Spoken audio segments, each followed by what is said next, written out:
One of the most intriguing cases of weight loss we've ever encountered. In March of 2000, Nancy Malkin weighed more than 700 pounds, hadn't left her apartment for 12 years. Today, she weighs about 170. She lost more than 500 pounds without surgery. So how did she do it? Well, finding the things she cared about and accidentally finding some strangers who cared about her. Nancy Malkin at 700 pounds, locked, she says, in an unending cycle of food and shame, more food, more shame. Isolated because going out was exhausting and a terror.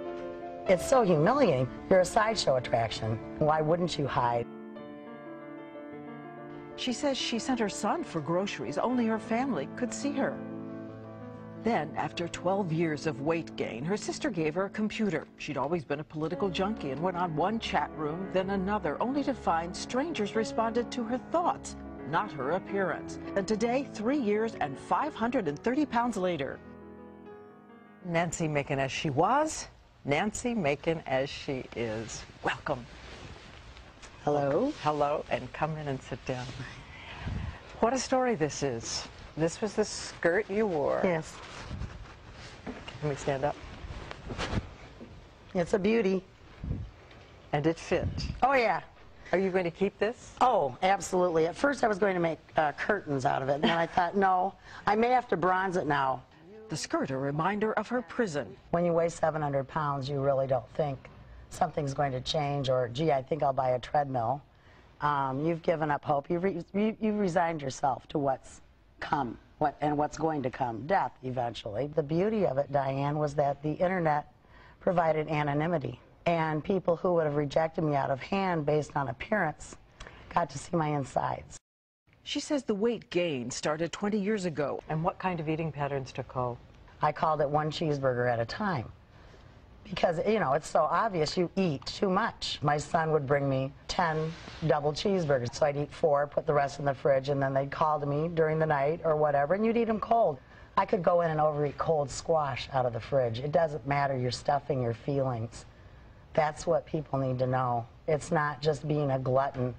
You're stuffing your feelings. You are substituting for something else you really need, which I think is value. I rediscovered my value. Tell me about your son in the middle of this. He was 9 years old when I started gaining weight. He's told me later that he really worried that he'd come and find me dead someday. And of course that was my greatest fear too, is that someday he would be the one to find me, and if I talk about it too much I'll cry, because that's about the only thing that I regret. I don't regret years lost. I've learned something. I have a rare perspective on life. I enjoy things more. I only regret that my son, that I hurt him, that I marred his childhood somehow, that it could have been more full. With the help of those strangers, she says she didn't even notice she was losing weight. I was so busy and so happy to get up every morning that I like to say I lost weight in my fingers first. Then one day the cat jumped on her lap and she realized she had a lap. So if you could say one thing to anyone out there who is dreaming of some light going on, some door opening, some radical change. Diane, I've heard so many times, I've said it myself, if I could only lose 40 or 50 pounds, I'd be so much happier. I found on this journey that the opposite is true. If you, oh Lord, people want to lose weight and they think that that's the key. The key is to find contentment and value in yourself by reaching out and doing something that's not for you, and the weight will come off as a side effect. It really will. It did for me. That's all I can say. In my case, that is exactly what happened, and I would say that's a pretty big example of what can happen. In a letter, she wrote, I was being loved and nurtured by faceless strangers.